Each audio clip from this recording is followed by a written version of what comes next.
এই পরিমাণটা আমার ধারণা ছিল যে 3.25 কোটিতে আটকায় ফেলতে পারবো, একটু অ্যাক্সিড করবে। এটা 3.5 কোটি পর্যন্ত পৌঁছবে, এর বেশি নয় আলহামদুলিল্লাহ। এখন যা যে বিশ্লেষণ করার করতে থাকো, আমাদের আসে যায় না কিছুই। যারা এতদিন কেউ আমাদের নাম সহ্য করতে পারতো না, কেউ ওপেন প্লেসে গালিগালাজ করেছে, কেউ স্বৈরাচারকে সরাসরি সহযোগিতা করেছে, তারাও কেউ কেউ এসেছে, বিভিন্ন কায়দায় এসেছে। আমরা ওই দিকে তাকালে আমাদের রুহানিয়াত ধ্বংস হয়ে যেত। এত বড় সমাবেশ হয়ে গেল, আমরা কি কোথাও চাঁদা তুলতে বলছি কাউকে? বলি নাই। আমরা নিজেরাও কারো কাছে চাঁদা চাইনি। এখন কেউ বিশ্লেষণ করে 100, কেউ 200 কোটি। আপনারা শুনবেন যে কেন্দ্রের কয় কোটি খরচ হয়েছে। অবশ্যই এরকম হিসাবে আপনাদের শোনার অধিকার আছে। বড় বড় ব্যবসায়ীরা আমাদের কাছে টাকার বস্তা নিয়ে এসেছে 5 তারিখের পরে। যারা এতদিন কেউ আমাদের নাম সহ্য করতে পারতো না, কেউ ওপেন প্লেসে গালিগালাজ করেছে, কেউ স্বৈরাচারকে সরাসরি সহযোগিতা করেছে, তারাও কেউ কেউ এসেছে, বিভিন্ন কায়দায় এসেছে। কিন্তু আমরা ওই দিকে ফিরে তাকাইনি ভাই। আমরা ওই দিকে তাকালে আমাদের রুহানিয়াত ধ্বংস হয়ে যেত।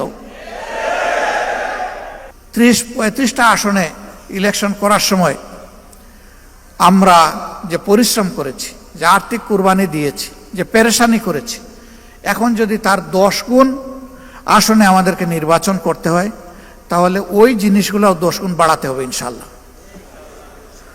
পারবেন? অর্ধেক ইনশাল্লাহ না, পুরা ইনশাল্লাহ? পারবেন কেন? পারতে হবে ইনশাল্লাহ।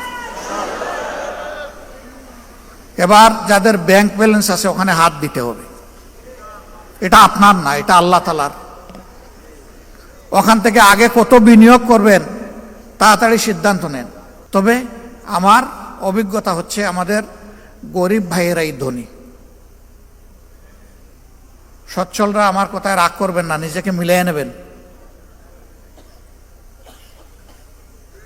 মাসে যিনি 5,000 টাকা, 10,000 টাকা, 15,000 টাকা বেতন পান, তারা কঠিন দিনগুলোতে 5, 10, 15,000-এর পুরোটাই দিয়ে দিয়েছে।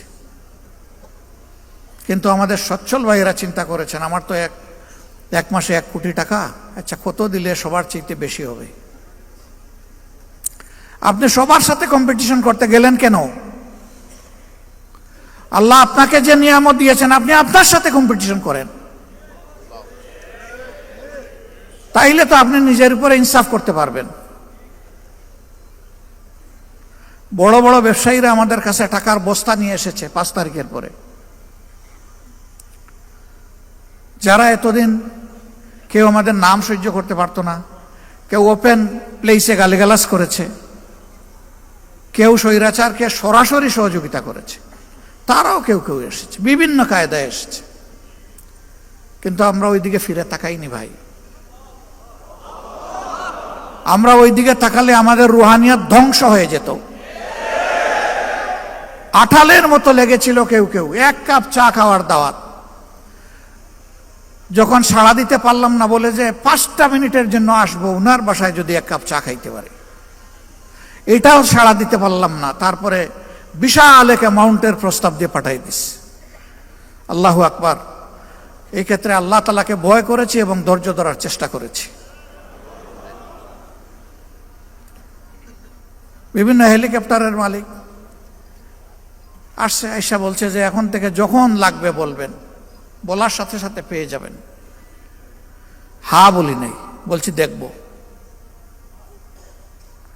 এরপরে একই ব্যক্তি বলছেন যে আগামীতে নির্বাচনে আমরা চাই আপনারা বিজয়ী হন। ইনশাআল্লাহ আল্লাহ তৌফিক দিয়েছেন, বড় হাতেই দিব, শুধু আপনারা বললেই পেয়ে যাবেন। তাতেও হ্যাঁ বলি নাই, বলছি দেখব।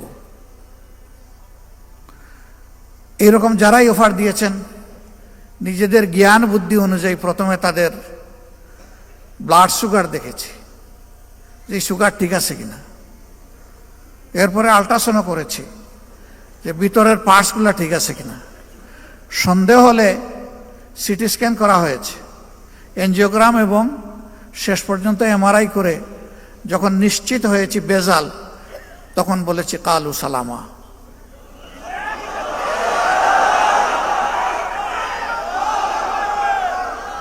আমরা বিশ্বাস করি ঈমানদারদের, যারা ঈমানদার তাদের আন্তরিক দোয়া ইনশাল্লাহ আমাদের সকল ঘাটতি পূরণ করে দেবে ইনশাল্লাহ। স্বচক্ষে এগুলা দেখা যাচ্ছে। তো এখন এক সপ্তাহে যা খরচ হয়, এক সময় সংগঠন 2 মাসেও তা খরচ করতো না। অতীতের নির্বাচনের সময় আমাদের ঋণ হয়েছে, নির্বাচন চলে যাওয়ার সময় সেই ঋণ আমরা কষ্ট করে পরিশোধ করেছি। আলহামদুলিল্লাহ,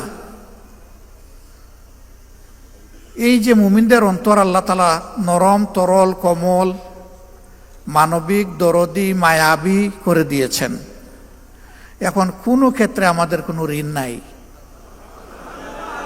এত বড় সমাবেশ হয়ে গেল, আমরা কি কোথাও চাঁদা তুলতে বলছি কাউকে? বলি নাই। আমরা নিজেরাও কারো কাছে চাঁদা চাইনি। এখন কেউ বিশ্লেষণ করে 100, কেউ 200 কোটি। আপনারা শুনবেন যে কেন্দ্রের কয় কোটি খরচ হয়েছে। অবশ্যই এরকম হিসাবে আপনাদের শোনার অধিকার আছে। এই পরিমাণটা আমার ধারণা ছিল যে 3.25 কোটিতে আটকায় ফেলতে পারবো, একটু এক্সিট করবে। এটা 3.5 কোটি পর্যন্ত পৌঁছবে, এর বেশি নয়। আলহামদুলিল্লাহ। এখন যে বিশ্লেষণ করার করতে থাকো, আমাদের আসে যায় না কিছুই। আমরা এই সমাবেশটা করেছি 2টি কারণে। একটি হচ্ছে 5 আগস্টের পর অনেক দল অনেক বড় বড় সমাবেশ করেছে, আমরা অস্থিরতা দেখাইনি। বাংলাদেশের জনগণের দেখার প্রয়োজন ছিল যে জামাতে ইসলামী আগামীর জন্য কতটা প্রস্তুত। এই প্রস্তুতির একটা ছোট্ট নমুনা হচ্ছে এই সমাবেশ। এই সমাবেশ করতে গিয়ে আমরা একেবারে জান কুরবান করে ফেলিনি। আমরা 2 মহানগরী আর উত্তর দক্ষিণ 2 ঢাকা অঞ্চল, এইটাকে একটু গুরুত্ব দিয়েছি। বাকি বলেছি আনফাল, আপনাদের কাজ নফল, যতটুকু আসতে পারেন।